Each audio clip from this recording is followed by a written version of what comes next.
is concerned is that as a farmer, you must care about what happens where the chicken goes. You need to know, have our prices changed?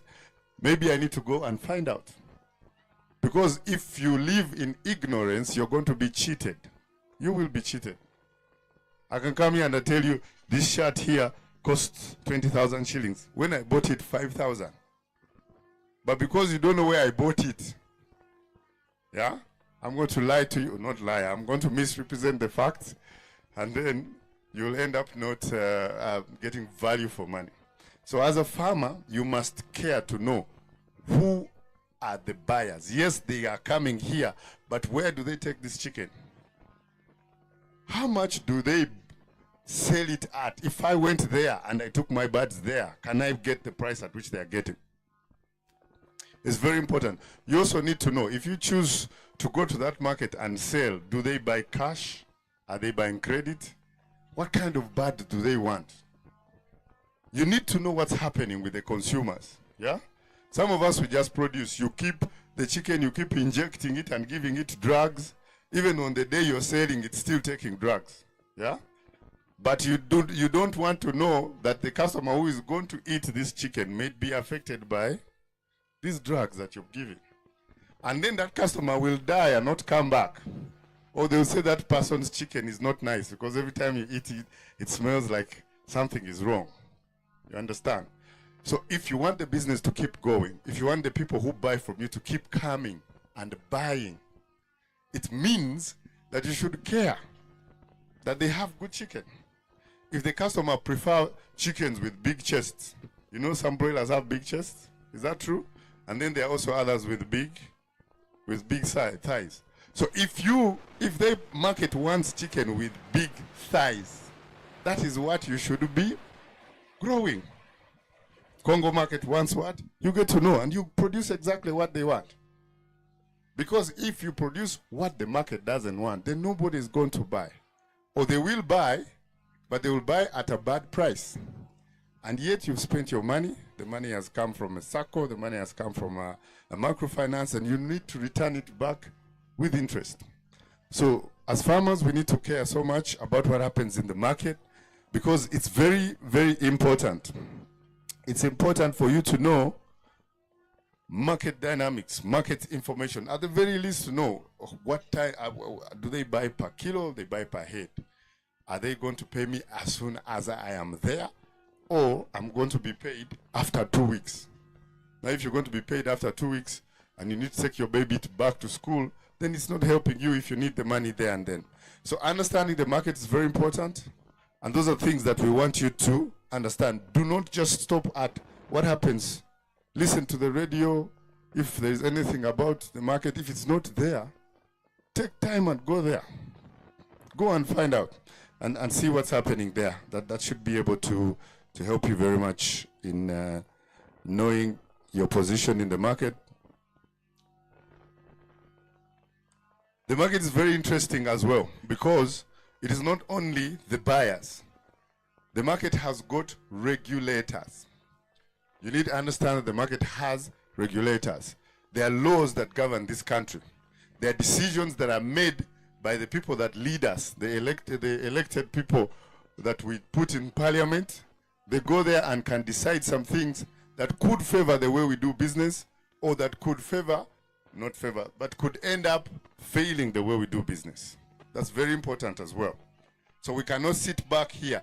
If, for example, there is a problem with some raw materials that we need to produce, if the raw materials are, for example, being taken out of the country and we cannot produce with the ones that are remaining, then those are things we can need to complain about. Take them to our rulers and say, or our leaders in politics, the MP, and say, this is what is important to us. We are producing this and this, producing chicken, but we don't have the feed ingredients we would have used. We are taking everything away and remaining with nothing. That's just an example I'm giving you. So we operate in an environment where things can change so easily. And sometimes the changes are political. They can make decisions that could affect the way we work. And when we see that, then it's our duty as farmers to raise our voices as well. Sometimes the changes happen and we have nothing we can do about it. You remember the days when we had COVID? We had COVID, and then all of a sudden there was limited movement. So if you're producing chicken and the buyers are not coming to buy, it means you're stuck with them. Yeah? And those things can happen very fast. Disease breaks out today, and tomorrow they say no more movement, market's closed. What I'm trying to get you to understand is that this farming as a business, especially if you're producing protein, for example, there will be certain situations where there are challenges that are beyond you. And you need to be aware of that and how you can work around them.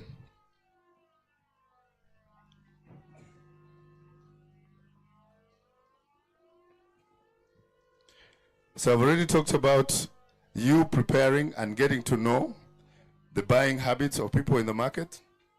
It was just something, a tip that you need to get to understand. The market is our business as producers. Do not stop by the farm gate. When a big buyer comes to your gate, that's not where the business ends. You need to get to know more about what happens elsewhere. Maybe that can help you even change your mind about the type of bird that you're keeping. So I went to the market and I discovered they actually don't buy big broilers. They're buying the smaller ones. So why am I fighting with big ones and they prefer smaller, or they want softer meat? Yeah, so you can actually make your changes like that. So about the market, if you have questions, please just write them somewhere. We'll try to answer them at the end. I want to talk about now the things that you use to produce, the inputs. By inputs, as I said earlier in the introduction, I'm talking about feed. I'm talking about the bird that you buy. I'm talking about everything else that you buy, the litter that you need so that you can produce. These are things that are likely to make you fail or get you to perform very well. If you buy a bird that is sick, if you buy a bird, a day-old chick that is underweight, chances are 100% chances that you will not get the weight that you want because it's starting already with problems. So you need to know that if you're feeding the birds with a feed that is not right, and poor quality, for example, or even the size, the particle size being bigger, you're giving, this is a chick of 2 days, and the feed you're giving even has big particles of maize. That's already difficult for the chick to eat.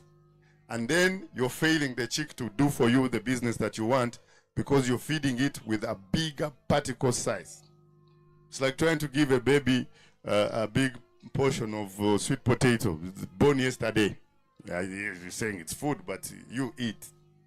This baby is supposed to take milk only. And then you're failing them to grow because you're presenting the feed in a wrong form. So it's very important for us to know. You buy a bad chick is diseased, chick is underweight, chick has injuries. There are some of them which come with unhealed nevels. Yeah, it is your right as a farmer to reject these chicks from where you're buying them from. Say, this one I won't take. I'll not take this one. I see them with a lot of unhealed nevels.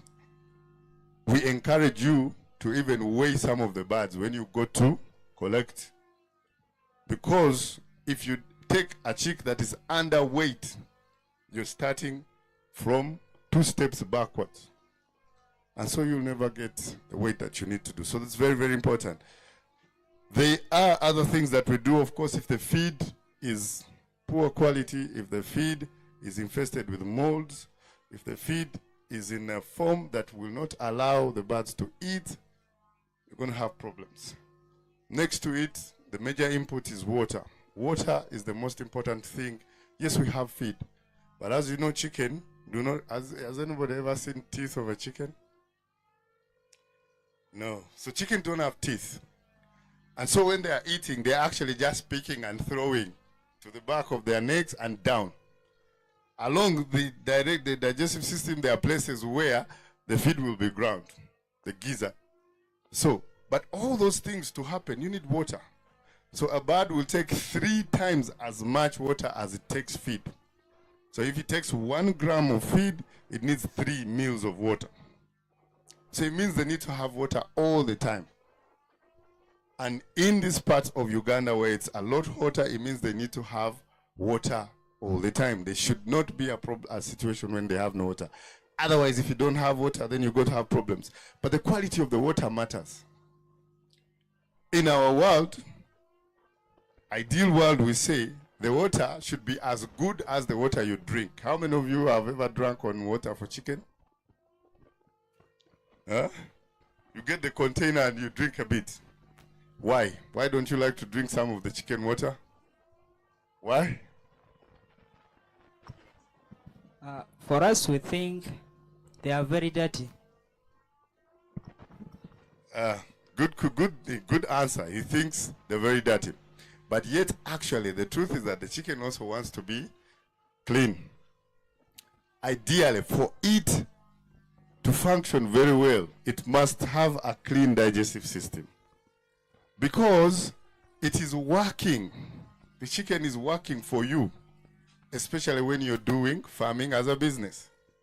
It is working. It is converting food into meat.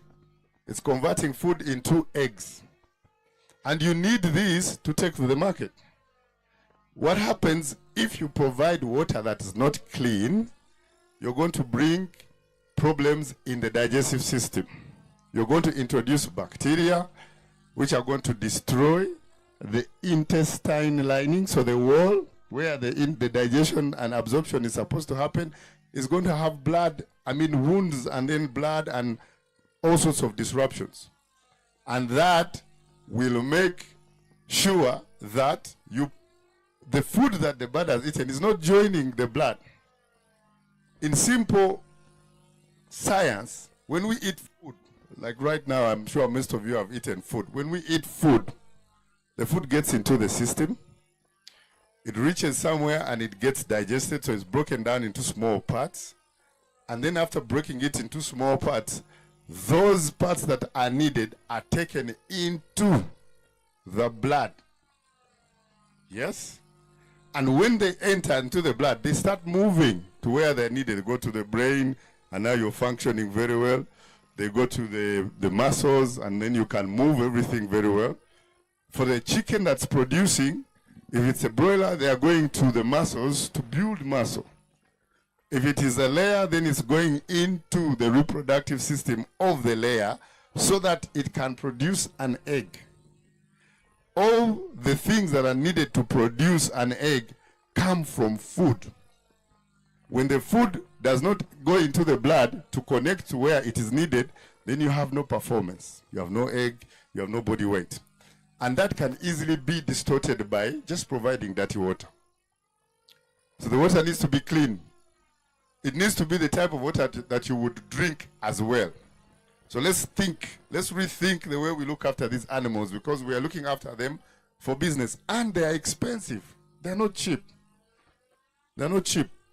So it's very important to give birds clean water, clean feed, because we want them to produce for us.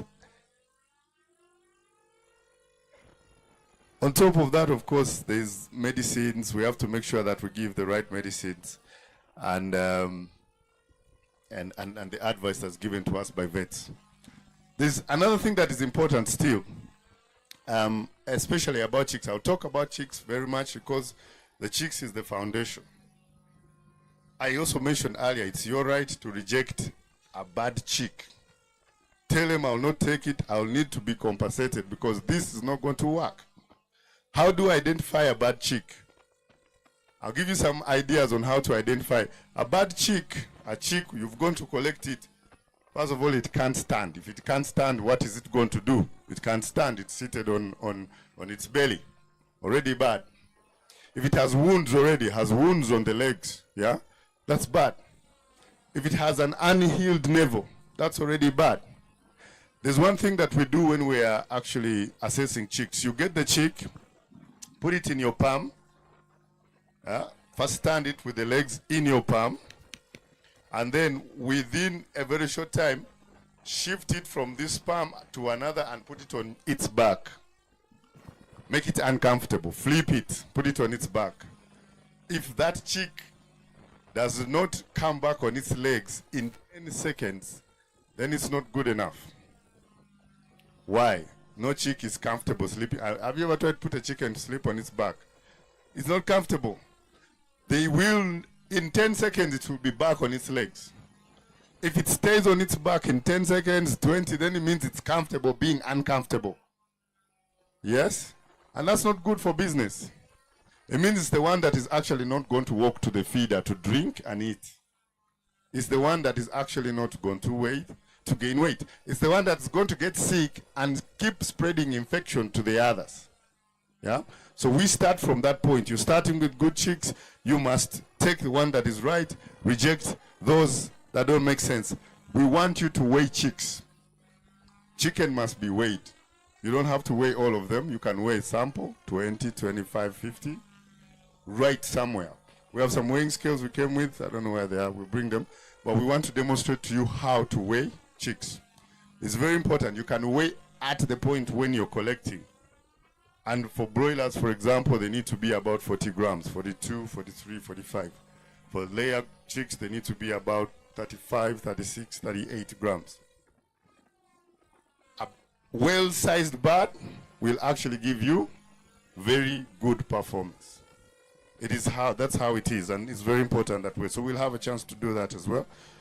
I've talked about feed as well. Feed is the other very important input. So when you're looking at the business itself, we start with the bird, the genetics, the capability of the bird. The genetics is very important. Why? Because it's the foundation on which we build. Yeah? It's like when we put children in primary school and we take them to race 100 meters. All of them, usually we even make sure they're the same height. Yeah? So if you're taller, they kick you out. And then they say, okay, all kids of this height are running in this race. They put them on the floor, on the ground, and they say, on your marks, get set, go. Within the first 20 meters, what happens? Who knows what happens within the first 20 meters? Who knows? What happens in the first 20, 30 meters? What do you see? Who can guess? Huh? Who can guess? Yes, sir.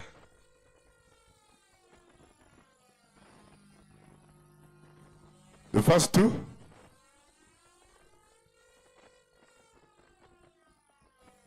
Okay, he's saying within the first 20 meters, those who don't know how to run are the ones fast ahead. Not there. Anybody with a different view? Yes, sir. I think there will be tiredness.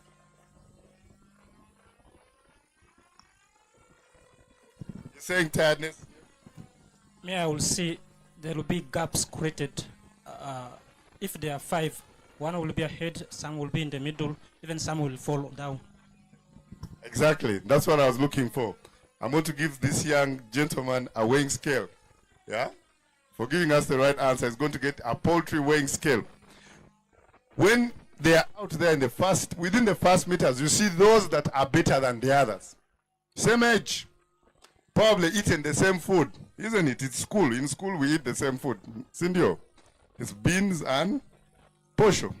It's the same. So you've eaten the same food. Maybe you're running after lunch, so everybody has eaten. But you will see within the first 20 meters, the one who is even likely to win. Why? Because they have a capability that the other people don't have. Yeah? And it's genetic, that difference that puts other people away from others. You'll see that. Distance, there's a bit more practice in it, and that's the answer I think we had from that side. But 100 meters, which is really broiler business. Broiler business is about 100 meters. It's about short distance. How fast you get to the weight that the market needs. If the market needs a bird of 1 kilogram, and you make that 1 kilogram in 2 weeks, sell. Sell. The market wants 1 kilogram. Why are you keeping it beyond 2 weeks, beyond the 1 kilogram? And that's why I'm saying, you must know what the market wants. Don't keep because I'm keeping and my birds to be. The older this chicken get, especially broilers, the older they get, the less efficient they are in converting feed into meat. The first 3 weeks are the best. After that, week 4, 5, 6, 7, 8, 9, they're eating more and converting less. And our job is to make sure that every food they are eating, at least they are converting more of it into meat, because the food costs money. It's money in, money out. Money in as feed, money out as meat or eggs in that case. So it's very important for us to know that, and we will need you to keep an eye and focus on feed. I talked about water, and I have a picture here of water. It's just unfortunate you can't see very much. Okay, so I have a better mic now. Water is very important. Talked about it. Has to be clean. Has to be the type that you could drink. And here I have a picture of a child drinking water just next to a chicken. So that's very important. The water equipment needs to be clean. So you must wash the drinkers as regular as possible, because you want the birds to drink clean water. Feed. We talk about feed as feed and quality of feed, but there's one problem that we have on farms. It is feed wastage, feed spillage. A lot of the feed that we actually provide to these birds ends up on the floor. It ends up on the floor because of the type of feeders that we have. We've got feeders that pour feed, that have been designed poorly. And when you walk into your chicken house and you see that there is spillage, it means you're losing money. It means you're losing money. Either you need to get the feeder off the ground so the birds can actually leap a bit before they eat, or lift it up somehow, but do not leave it at the level where they will waste feed. Because a kilogram, how much is a kilogram of broiler feed? Who knows? Yes, Mama? 3,000, she says. Those could be pellets, yes. But you imagine, and I want to show you something. When you waste feed, when you look at that feed that is wasted and you do nothing about it, you're going to lose money. Let me give you an example. So Mama said a kilogram of broiler feed is 3,000 shillings. And so you have this feeder that is pouring 100 grams every day. Yeah? 100 grams, and each kilogram is 3,000. Yeah? So it means you're losing how much money per day? 300 shillings. So if you're losing 300 shillings per day, at the end of 1 month, you'll have how much lost? How much do you lose at the end of 1 month? Yeah? 300 being lost per day, end of 1 month, you're losing 9,000 shillings. Yeah? It looks very small still. It's like a small money. At the end of 1 year, that same feeder is losing how much? Yeah? The 9,000 is at the end of 108,000 at the end of 1 year. I'm just using the example that we're using off it. So 108,000, and that's just one feeder. Yeah? Now imagine if you have 10. If you have 10 feeders, how much money are you losing? 1 million shillings. What could you do with 1 million shillings in December? Huh? What could you do with 1 million shillings around Christmas time? Yeah? Someone said, So, what I'm trying to tell you is that that money that looks like you're losing little adds up very much. And it's your job as a farmer to actually avoid that. Nobody is going to come and teach you that, because you can see it and you can actually do something about it. But it's very unfortunate that many farmers don't. So when we visit your farms, most of the times we'll walk into the chicken house and you see that the floor is actually changed in color. You brought litter that was black, but now it's actually looking like feed. Yeah? And then there are people in the village who like to buy your litter at the end of when you remove the birds, and they go and feed it to pigs. Yeah? They keep saying, oh, that madam, her litter is always nice. It's nice because the feed wasted is feeding other people's animals cheaply, because they are buying your litter at, I don't know how much, maybe 10 shillings a kilo. So that's just to let you know that we lose money if we don't care about spillage, if we don't care about the equipment that we use.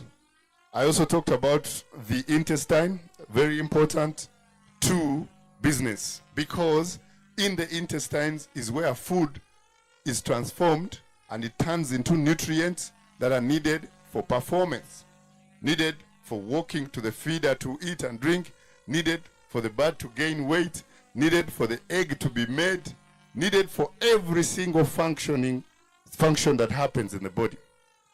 It is determined by the intestine because that's where the transformation or the crossover happens. A dirty, an injured, an intestine with worms, an intestine with coccidia, an intestine with bacteria, an intestine with anything unusual that is going to disrupt digestion and absorption is going to lead to failure in farming as a business, because the feed that you have given, which is very expensive, feed is 60% of the cost, 70 actually in many cases, of the cost of producing. If it is not being converted into meat or eggs, then we don't have business. So those are very important things, and we must make sure that we take care of them. So what are the things that actually disrupt or make it easier for the intestine to function very well? I've already mentioned some of them. Bacteria. Dirty water comes with bacteria. Viruses coming from wherever. So sometimes we have birds coming from outside, the foreign birds flying around. Some of them come from as far as Europe, coming with diseases. And then you have the poultry house like this, very open. So birds from out walk in and they feed on your feed. They poop there. They are viruses that they've brought from other places and then bring disease. And sometimes you're wondering, how did the disease come here? Yeah, but it's because you have holes in the house where it's easy for birds to walk in, or even rats. So all those things bring infection.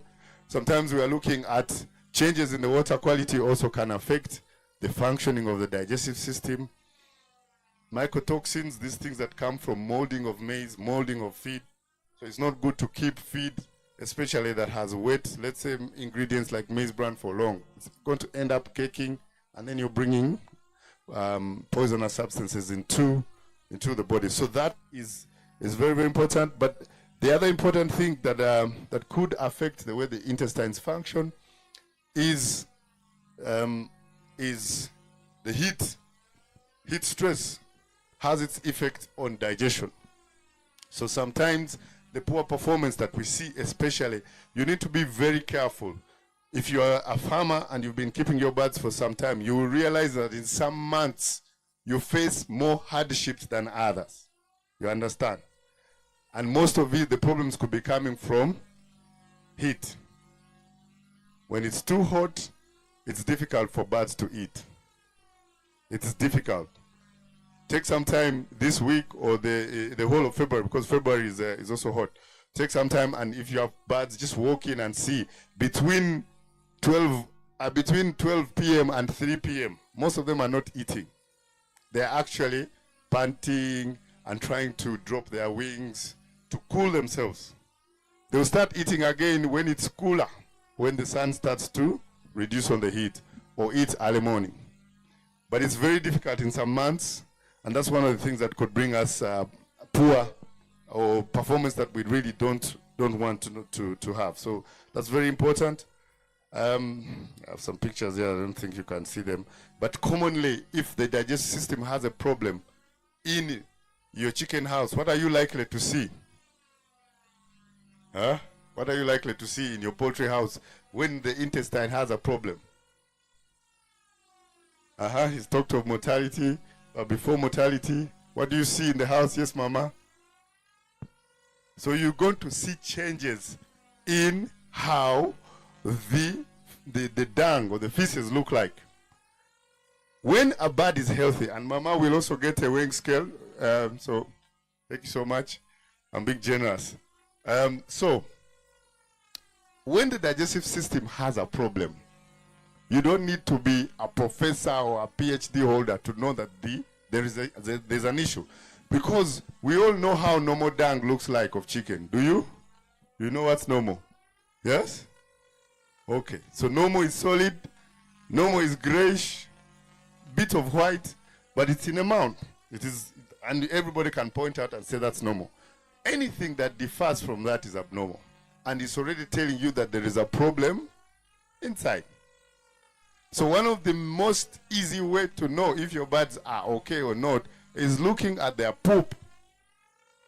It is our job as farmers to look at poop of chicken and know if they are healthy or not. You don't need a vet to come and tell you that. If you call me, it's the first thing I'd ask you, so can I have a look at their poop? Take a picture, take a video. If you can't describe, at least take a picture. Many of you now, many farmers have phones, or nice phones. Take a picture. Or call a neighbor with a phone and let them take a picture and say, send to my vet. I need him to tell me. Yeah? Digestive system tells us a lot about what happens in the health of this bird. If the feces or the poop is looking yellowish, it is liquid instead of solid, it has worms, it has undigested feed particles, you look at it and you see soy, just know there's a problem. That is abnormal. And that already, it should ring in your mind that I need to do something about it, because I'm seeing feed that I gave the bird to eat to give me eggs is looking at me in the litter.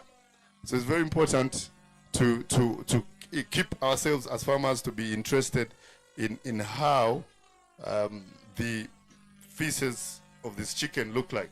We have about 20 minutes. All right. So I'm going to talk about my last 2 points. I've already done the 3.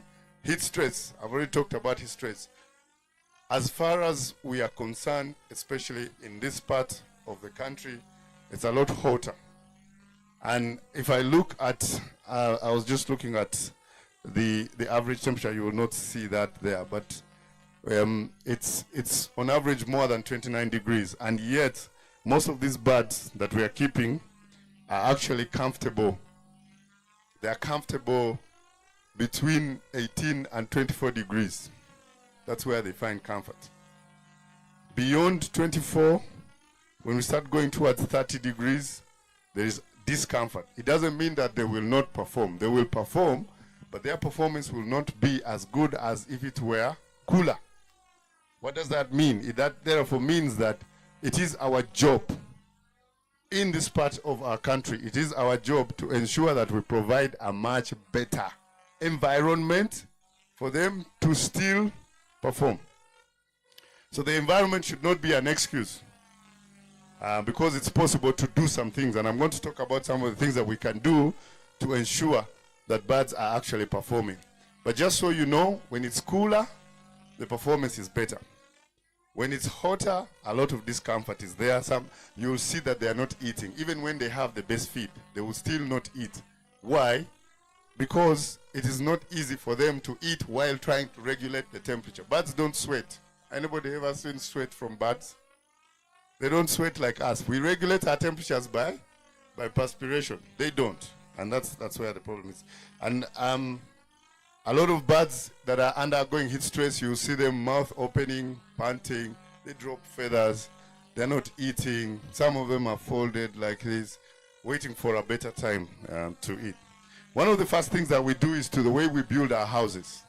So as a farmer in this part of the country, it's important that the house that you design is suitable for birds to survive. I already see that even for the houses that we build here, you've already modified. Yes, they are modified. Even the original ones, yeah? Grass thatch. So that is cool, isn't it? And so if you do a poultry house and you put a nice thatch on it, you're not backward. It's actually a way of trying to reduce on the effect of heat. The roof needs to be a bit higher also.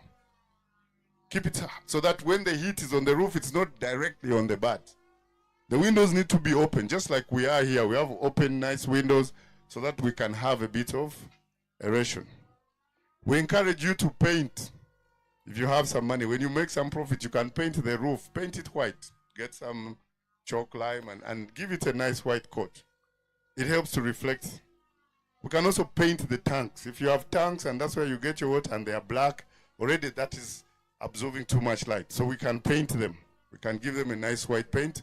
But when we're building houses as well, we want that you build the house in such a way that the sun never shines in it.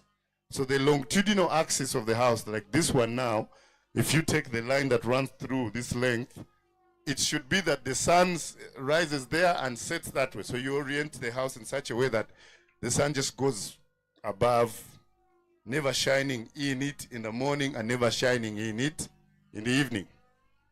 That allows you to cool. You can also have some trees around. So let's not cut all the trees. You can plant some, especially trees with longer stems. It can help to cool.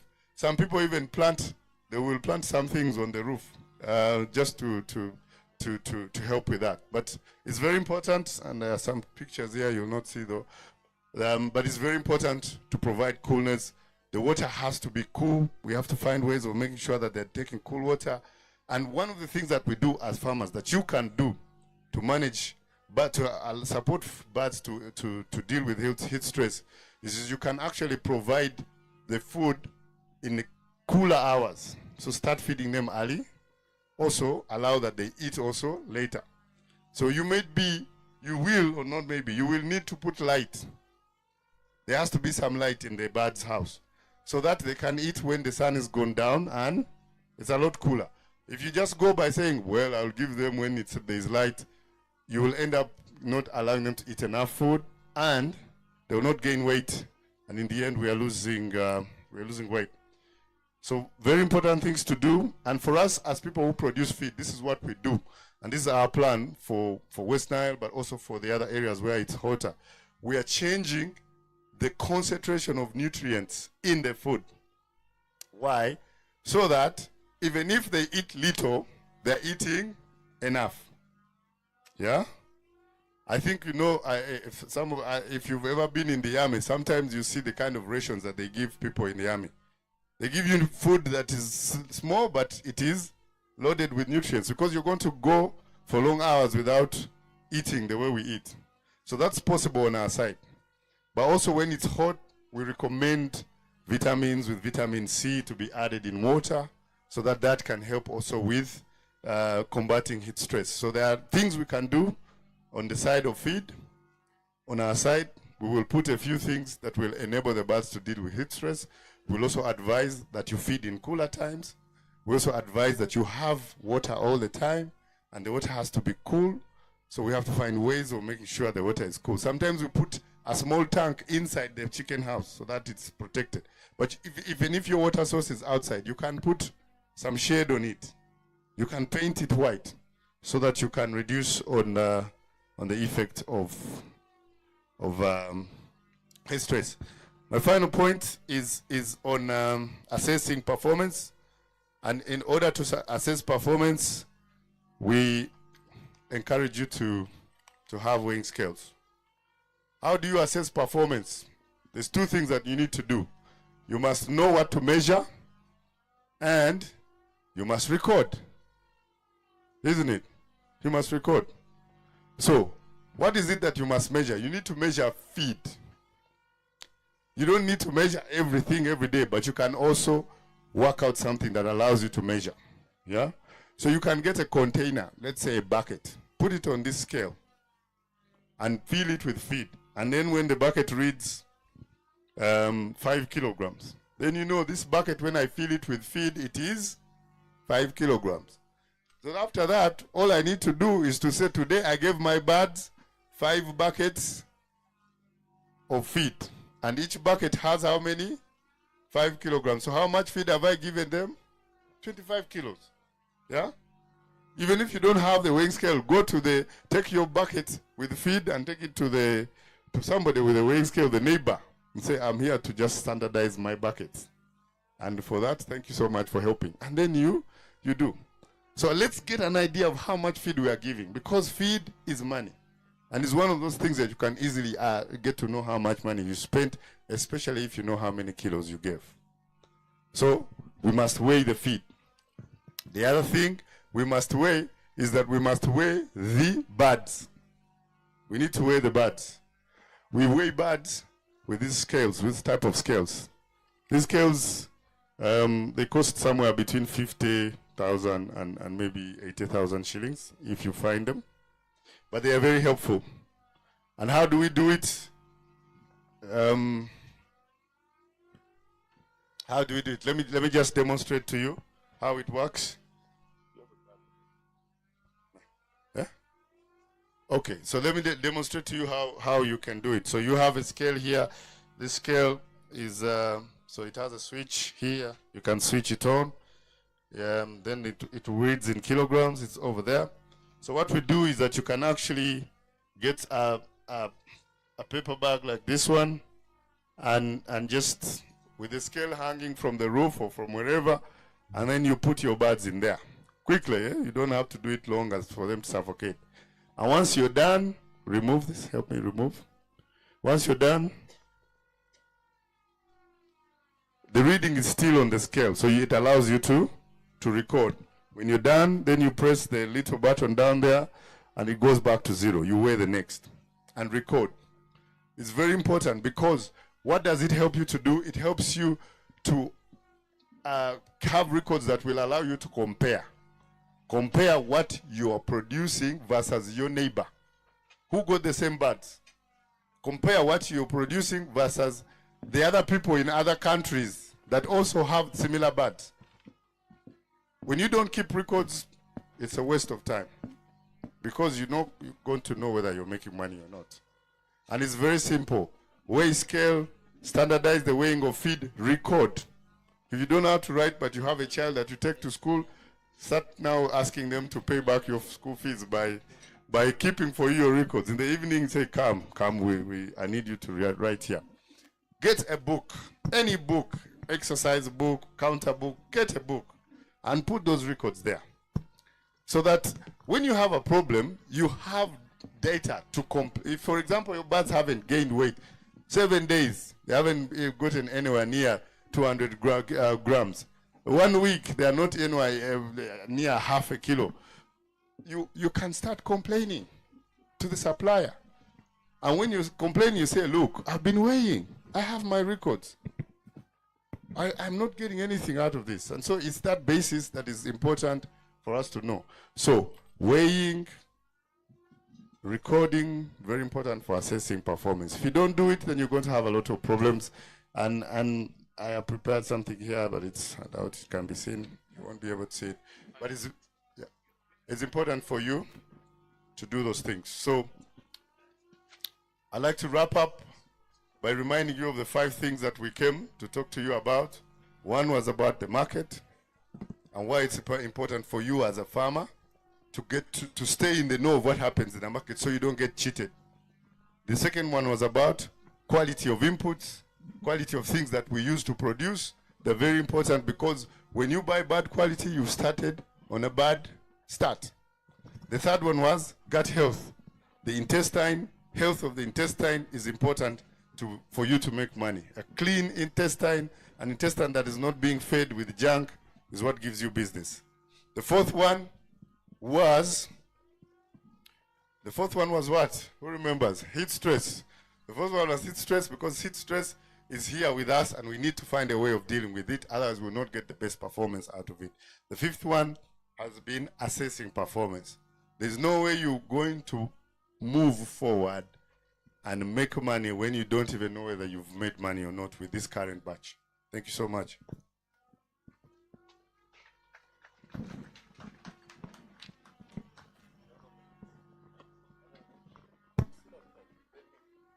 Yeah, we still have time, but I think you've given a lot of information to farmers. As they digest, I think maybe some of the things you can be giving to them in terms of questions and answers. Yeah. Unless also there is something you needed to air out, then we can use a few minutes. Yes, please. So if you have a question and put it somewhere on a paper, we're going to answer them quickly, but let's have the chicken doctor speak to us for a short while and then we'll go to the questions. Yes, good afternoon, everyone. I will not present because we have also other friends who must talk to you. So I'll just give you a few kind of tips, but I promise that we are going to return to Arua with a mega poultry farmers training, which will be a full day and will be organized by Tunga Nutrition. So we shall invite you to come and attend that mega poultry farmers seminar. So Dr. Sechiunga Rogers, the chicken doctor himself, even chicken recommenders, and I'm the national sales manager of Tunga Nutrition. What I wanted to explain to you is that Tunga Nutrition opened up in Arua. It it has a branch in Arua near the Airtel roundabout. I think it's called Kamore Park. Hope you know there. So we opened up, you can access all our products there. So to the poultry farmers, is that Tunga Nutrition comes in this business with something different. One, it comes with a product called Hendrix.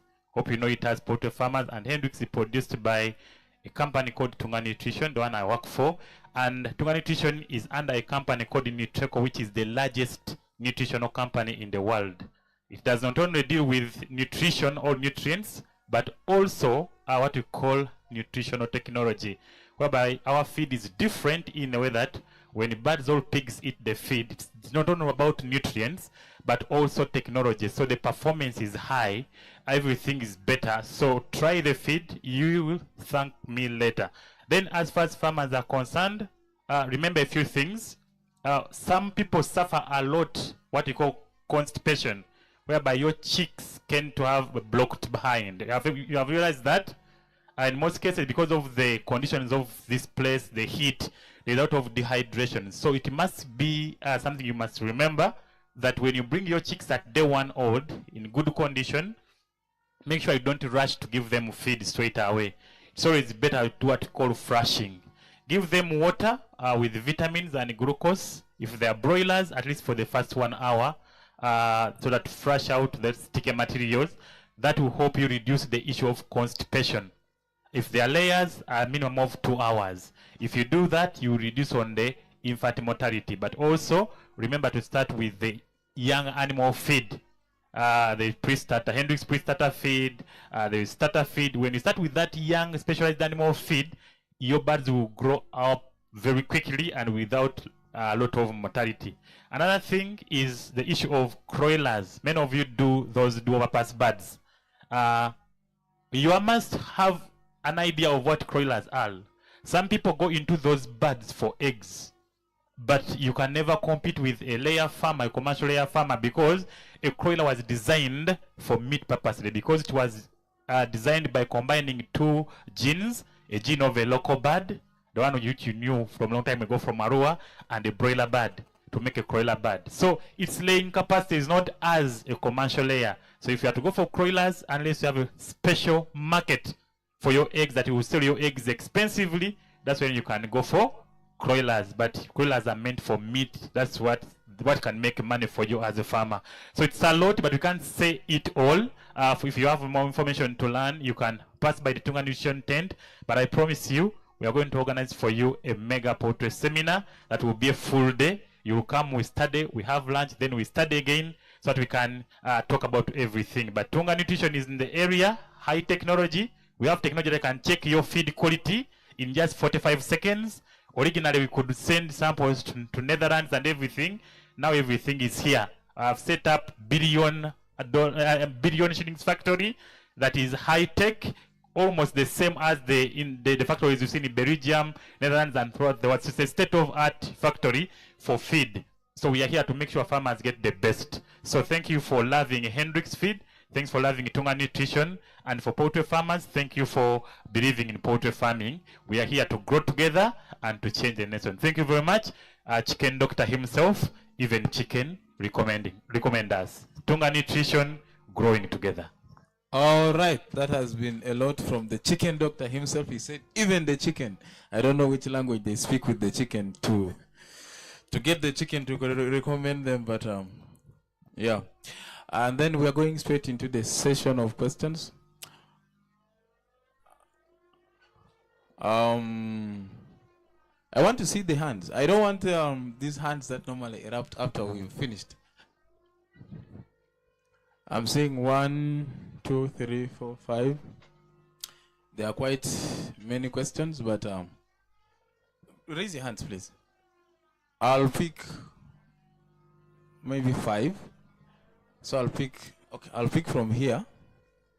The other 3. Okay, let me pick 6. 1, 2, 3. Wow. Anyway, let me start from here. Okay. Allow me to say the protocol be observed. My name is Andekupora Aguta. I come from Committee Ward. I am in former Pajulu. I happen to be a poultry farmer. I started my poultry work in last year, November. I started with 100. Currently, I have 400. I deal with the Uzima Second Company. What provoked me here is I made some mistakes because of ignorance. My brother was talking about the heat stress. When I bring the second lot, I lost around the 80 birds. But for the first trip, I only lost one. I came to realize through my fellow farmer that is the reason why I lost those birds were the heat stress.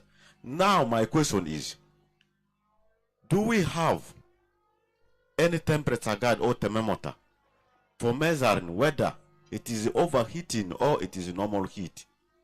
That is my only question which I wanted to know from you. Thank you. Is there something that we can use to measure temperature? In short, Yeah, we'll answer that later together with the rest. I guess you're taking notes and then you will go through the. Okay. Okay, my name is I'm Alice. My question goes like this. Like in Arua here, we have problem with clean water. Like in my area, we have only one borehole, which you cannot get for your chicken. I'm a farmer with the 600 chicken, but I don't have a clean water for them. What I'm doing, I'm using a river, but I put disinfectant in that water. Is that one good? I wanted to know it. Thank you. Is it okay to get, maybe to use water that might not be ideally very good in terms of cleanliness, but maybe add something that can make it better? Thank you. I'm called Angrozu Eric. Currently, I'm keeping ducks because they are a bit cheaper to be kept, though I'm still making trials. This one is like a question back to one of your partners. I don't know what went wrong because the ventilations of the ducks okay, like when they normally hatch, they're okay. The feeds that I give them, they're okay. And my problem has been, I think you will guide me on it, because when the ducks hatch, the ducklings, I keep them aside, like at night. I keep them aside, like I provide them with some clothing to sleep on somewhere else. But the problem has been that for this year, at least when it was wet season, it was okay. But for this dry season, when they hatched, I lost over 90% of the ducks. I don't know the reason, but when I came to Omia to get medicine for the ducks, they told me it could be bacteria because it had some problem with the eyes. They told me I should put the medicine in the water and then I dropped some in the eyes. But I tried and I lost more than 90% of it. So could it still be bacterial? Could it be pneumonia? That's what I wanted to find out. Thank you. I will not repeat what he said. I'm very sure that the chicken doctor, alongside the other doctors, have picked the question. I'll pick these two from here and then we'll proceed the other side. So thank you. Call me James Salah. I just want to ask a question. Want to ask about one of my colleagues asked that question. He said, how can we determine the weather? That one is clear.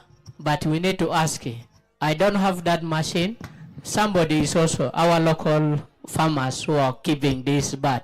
And I'm also one of the farmers also I'm coming up with. And I want to know the weight of this bird, that the chicks that I'm having. and I don't have this machine. What do we do? This is also what I also want to know from you. In other words, without the standard measurement instruments, what else can farmers use within their means of reach to determine the weight? Thank you. I'm Vuzi Martin from Moyo District. Mine is on marketing. As I move around, I found chickens, a pair sold at 600,000 and another one at 1.2 million. Now, if I want to start rearing such kind of chicken, where can I get the market? Thank you.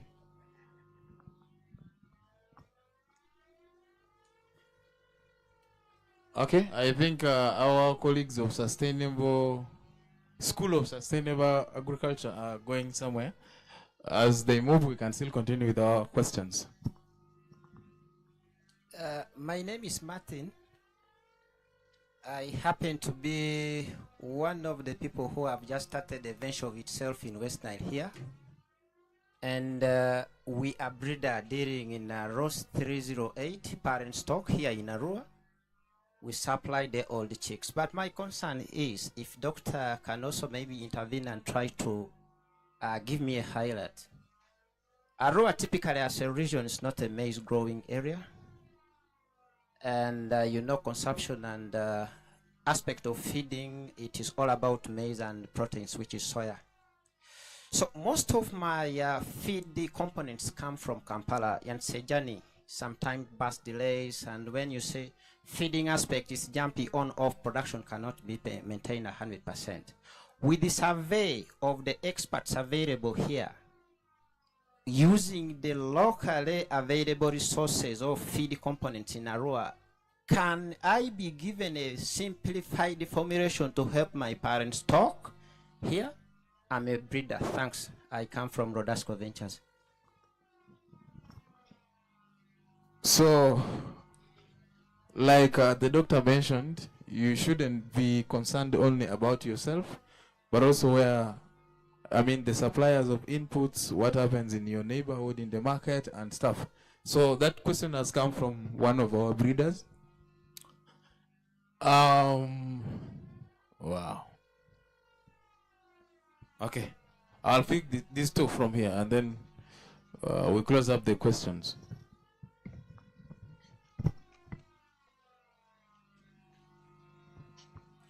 Yeah, I observed the protocol. I'm called Sombo Amida, Zone 2, Parakala Sub-County, Yumbe District. We have benefit from certain project of poultry. My question goes to the doctor. Is there a way for prevent the sickness of the chicks ndani kiwaring? Because it is really painful. It is really painful that if they affected, you will probably lost them all. It's the only question I have. In other words, instead of maybe waiting to treat, what can we do to prevent the occurrence of those diseases? So, your question is coming late. Allow me to pick this last one.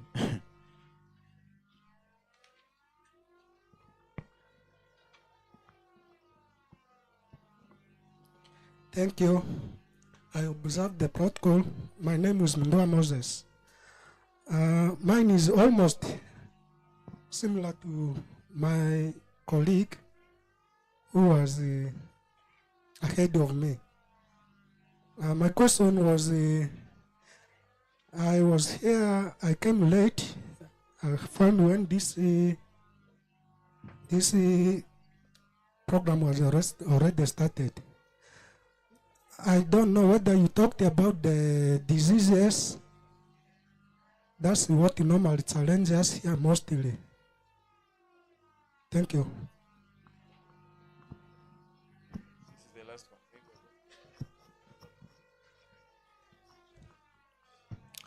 one. I'm seeing a lot of questions, and someone has asked specifically about diseases.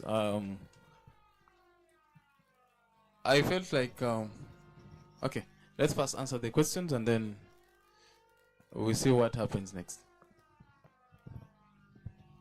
Okay, so we have questions, and we're just going to pass them around. Dr. Roger, just be on the standby. The first question we got is from Zay. Zay says he lost birds because of heat stress. Do we have a temporary gun or thermometer? Do we have? No, we don't, but we can point you in a direction where you can.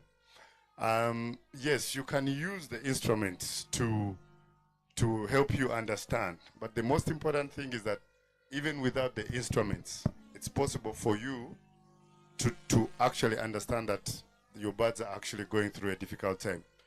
We use the 5 senses, yeah? Everybody can use, most of us can use the 5 senses. You know them. You see, you hear, you smell, you touch.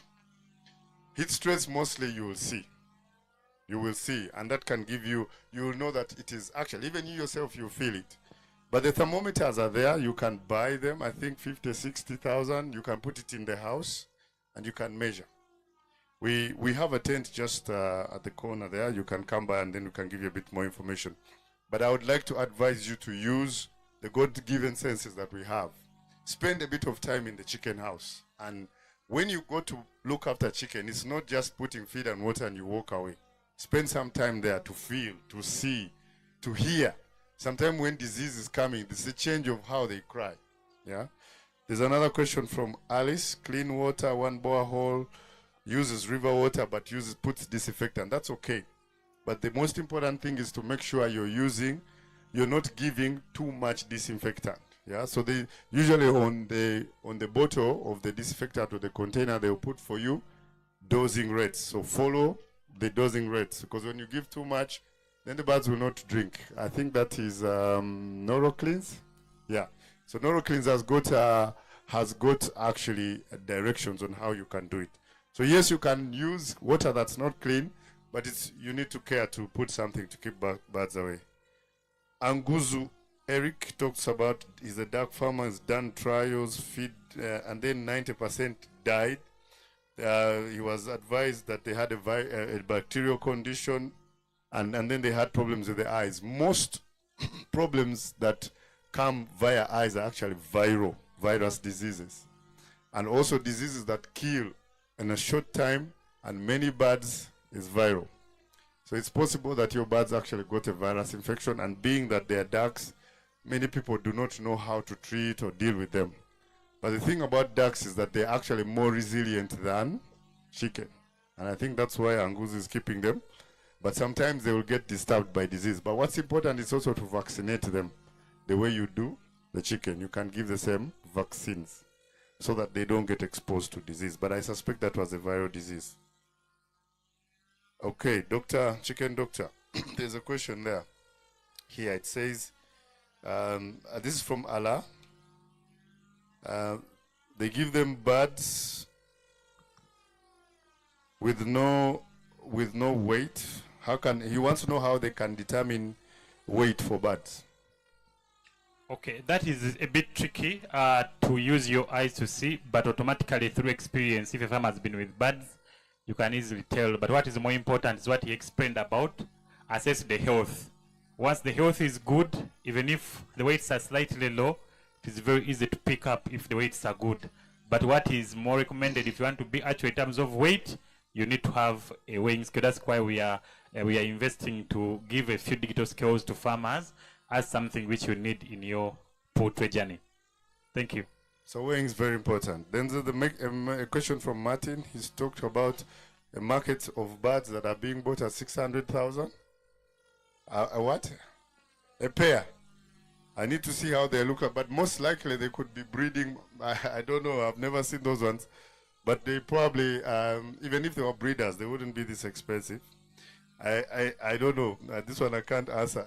Do you know how to answer? Yeah, I think there are some specific chicken which are very expensive, but they are not necessarily the commercial one. For example, I know a certain breed called Ayam Semeni.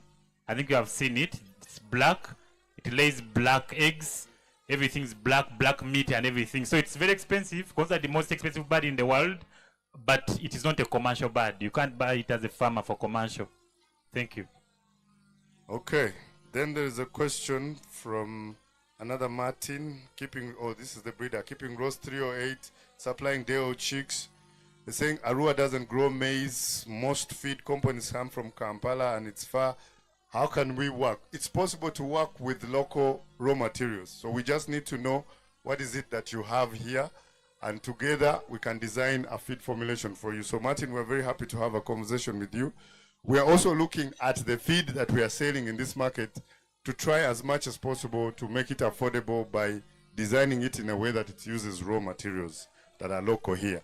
Once in a while, of course, there will be others, because if we don't have soy, then soya is usually the cheapest protein. Then we have to buy some soy to add there, but we will try as much as possible to advise on local raw materials that you use. And maybe to add on that, the problem you have raised of expensive maize, even for the other commercial farmers, the formulations for Hendrix have been improved technologically in the way that Hendrix concentrate requires very little maize compared to our competitors. You find that in every 100 kilograms, for Hendrix, you use less than 200 kilograms of broken maize. Yet other competitors use 40 plus kilograms. So we already sense the problem that farmers are struggling with prices of maize. So our feed is designed in the way that it requires less maize, bringing down the cost of feed. So we have that in mind, but also we can use with other variable ingredients to design for your formulation, because we have an entire team of experts, nutritionists and quality guys, whose role is to make sure they can have even 100 formulations, whereby a farmer can get formulation according to the ingredients they have. So we are never static. Those are some of the things we came to change as far as this industry is concerned. Thank you very much. So then there's a question from Mida Sungura from Yumbe. Is there a way to prevent sickness of chicks than chewing? So Isaac, please answer that. Yes, thank you so much for that question. There are very many ways of preventing, but mainly we look at the management measures. For example, the issues that we are talking about here, like making sure we are having clean water supplied into the poultry house, making sure we have clean feeders, the litter is dry, we have enough litter within the poultry house, the ventilation is okay. So there are a number of factors that you can look at that can help us prevent than doing what? Chewing.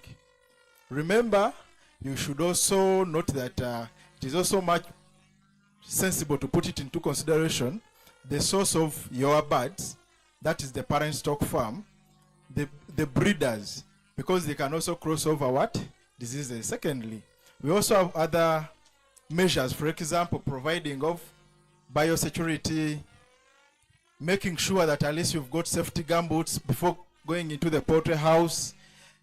At least most of them, it's more of management measures than medication. By the time you reach the extent of going for medication, let it be mere vaccination, boosting with some vitamins once in a while. But at the moment you follow those advices, the teachings that are being preached to you by some of the experts that we have, I believe we can try our level best and we prevent the diseases at the farms. Okay. Just to add, sorry about that, just to add, so in the summary he's saying there's three things we need to do. Biosecurity, you keep infection away from your farm. People should not come from the market and walk into your chicken house. I've come to see your chicken, mama, how are they doing? They are from the market with disease on their feet, and you allow them to walk into the chicken house. That should not happen. Even for you, do not bring shoes that went out from the road into the chicken house. Wear some boots that are meant for the chicken house.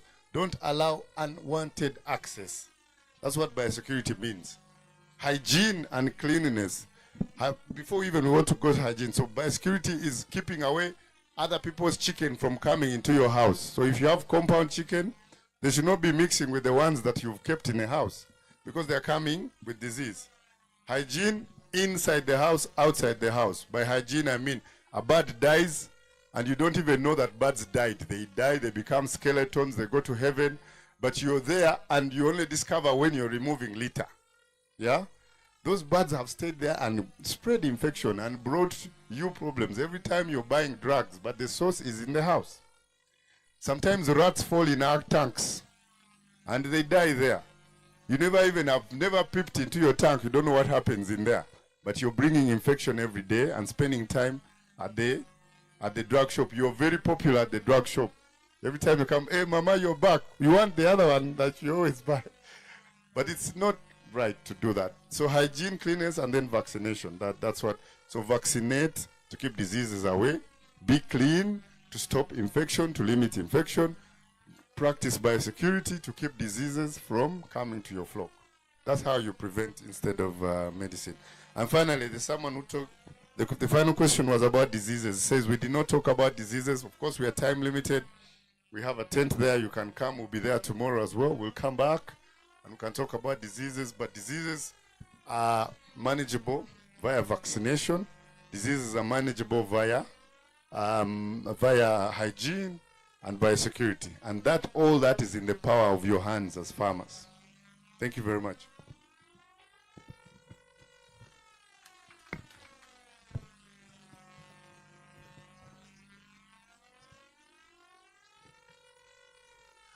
Thank you very much.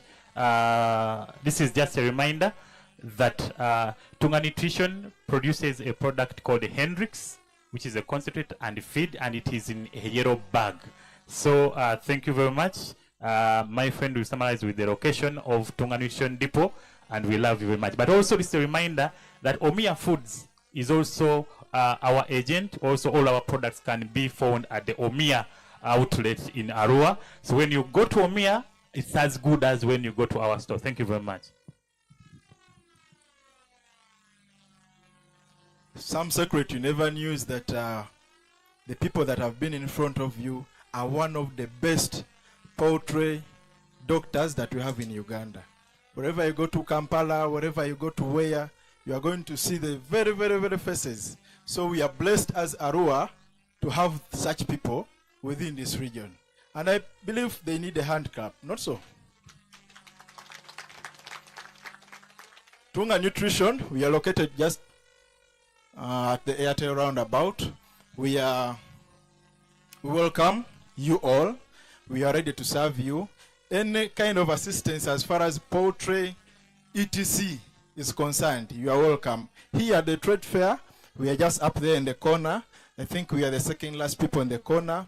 You'll find us, and we are so much pleased to see faces of farmers, and we are planning to organize a mega poultry seminar that will give you massive knowledge as far as poultry is concerned. Thank you very much. Basangabani Ridimba otita di famani tuwala di muzu otita aziri zonga zo bazidi vo dekika werani di mavuti ya mangamwa chi ugosa wiri alibe efindo sad malia chausa mdini alu alibe amanga chi pali alu malia se amaye mujo bani nzeri mazi ine milia manerise amanchozo tite bazo mokebere. Want to appreciate the team from Tunga Nutrition, the chicken doctor, Dr. Rogers and the team. Thank you very much, and that the entire team will be there. You had about 1 hour of training early in the morning, and this probably was the second round, and I think it was good. Can we clap in organized with the government way? Ra ra ra ra ra ra about 3 times. Let's do 1, 2, 3. That's our farmers clap. So there are gifts to give out. I think you can give the gifts. It's good to reward people. The people who answered questions, I think you are here. You can help us do that. After this, do not go anywhere. We're going to be using about 5 of your minutes to probably have the 2 people give us a recap. And then we are moving from one end to another. When we exit in here, kakifuriabo, amemudini yere padi malia sidi alwalo, amamata group sa mayori badi matia, amayori matia mabadi ozistese, dikiri kamanazu de urban of exhibition riba, bani achiri ba ikose ikabo ane ramiru mitia eso, androba zeze kulia, azri malia wavini azri zeze wa ondwase. Our family murisi, our family unity surisi, amavle duaba oyafe ba to the university. Amavle duwa Firisan City, amavle duwa Climate Smart Jobs Fairman Afandi, Aro 1 FM radio patches, aba amavle sign language yadi, even amesela chiba sanga lidri, baivle diri sadene. Onyeruli ni kwa. Otfuane medene imiazi eki mistake mingi. Totonemi. Miji ya dozi dia. mi vile dale a family kule ati mintu chuzira and rubaka min leba ferarane anyoni ekata anyu jinti mi stenga da fako ebi family a fakoro mi te da fa ben kwa basar nedri sa players baka mi on vede mi do fazindi a unia ndinia tinia mi jini becho mi tije millions timini chozi akule slinga of two to esire ameritinga you as were let's give this people opportunity in about 5 minutes let it be brief just like a briefcast say a quick basa inidri you're maziba otsalu baratisindende bani wa vandi what for Mingoni? Mala? My name is Charles Sekatawa. Though I look like Salvador, I don't come from Ombokolo. I come from Kampala. Okay? Yes. So I'm here to represent a company called Vet Aviana Services. Vet Aviana. Aviana comes from the word avian. Avian means chicken. So vet, the vet of chicken. Okay? So we are the poultry vets. Okay? Yes. So Vet Aviana is a company located in Kampala, but much as we are in Kampala, everything that we do can be accessed at Omia and also other veterinary shops and feed supplies around Arua and the whole of West Nile. Okay? Yeah, so I'm with a lady here. She has a lot of KFC that she's giving out. Give out our KFC. KFC stands for Kentucky Fried Chicken. So she has a lot of chicken that she's giving out. Our day-old chicks are called Loman Sandy and Loman Brown Classic. You know, as we've been talking about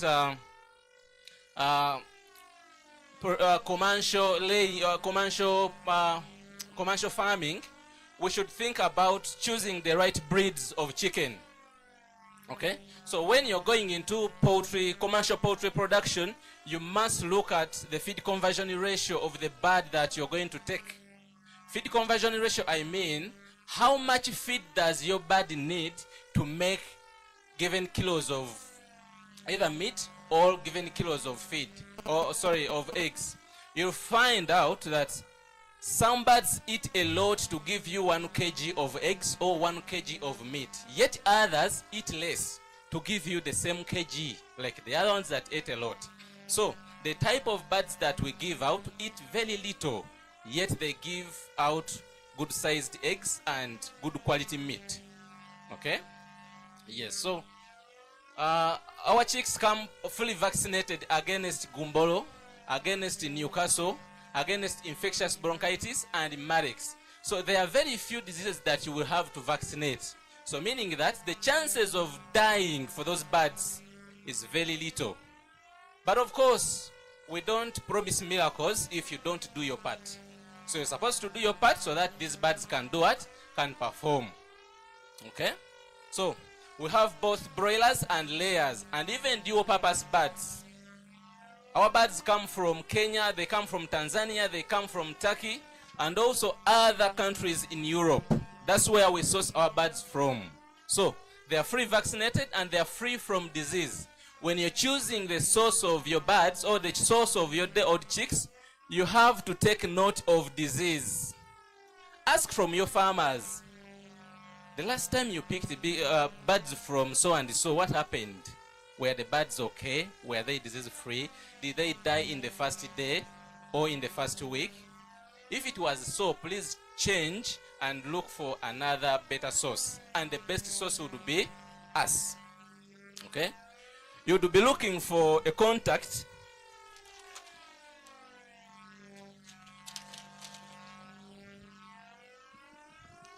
Maybe everyone has a pen, and even those who are outside this tent can write our number. So, in case you want day-old chicks, you want to consult, just dial this number or even send a WhatsApp. We are always online. 0788 28 98 11.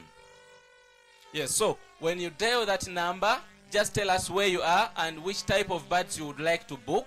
We shall deliver the birds to you. The name is Charles. Since we have very few minutes, I would like to talk about some of our other products that we supply at Omia so that you can learn about them and know which decision to take. Someone complained about heat stress. Yes, the place is too hot. Actually, I don't cover up myself at night because it's too hot, and I'm always on a drip of water. So imagine, what about the small birds that drink little? So they are always panting. The only way that you would see that birds are affected by heat stress, they pant. They bathe a lot in the litter, okay? Even their feed consumption reduces because they can't eat a lot. If they eat a lot, they'll make a lot of heat in their body. So they withdraw from the food. So when they withdraw from the food, what happens? The growth rate reduces and also egg production declines. So what is the solution? There are different solutions that you can have for heat stress. One is menthol respire. Have you heard about chapambalas? You are old enough to know chapambalas. Vicks Gingo. Aha. You've heard about Vicks Gingo. Those are some of the solutions for heat stress. So this product has menthol and eucalyptus. Those two products help a lot on heat stress. Once the birds are stressed with heat, just get 5 mils of menthol respire and put in water. 5 mils of menthol respire in 20 liters of water is the best solution for heat stress. Talk about cough.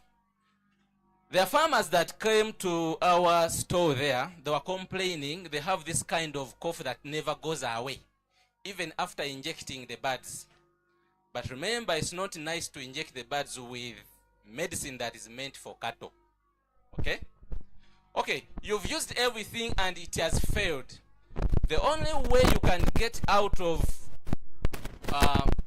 that cough and flu which is persistent is to have a product that you call mucolytic expectorant. Mucolytic expectorant means it breaks. Mucolytic,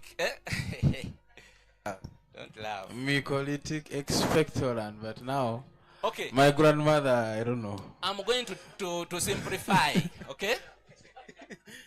Mucolytic comes from mucus and also lysis. Lysis means breaking down, okay? So, a product that breaks down the mucus, then expectorant to expel it out of the respiratory pathways. So, you have a mucolytic expectorant. It breaks down that mucus that you see in the mouth of the birds and also in the nose. And then it aids the body to bring it out. One of the reasons why you have high mortalities during cough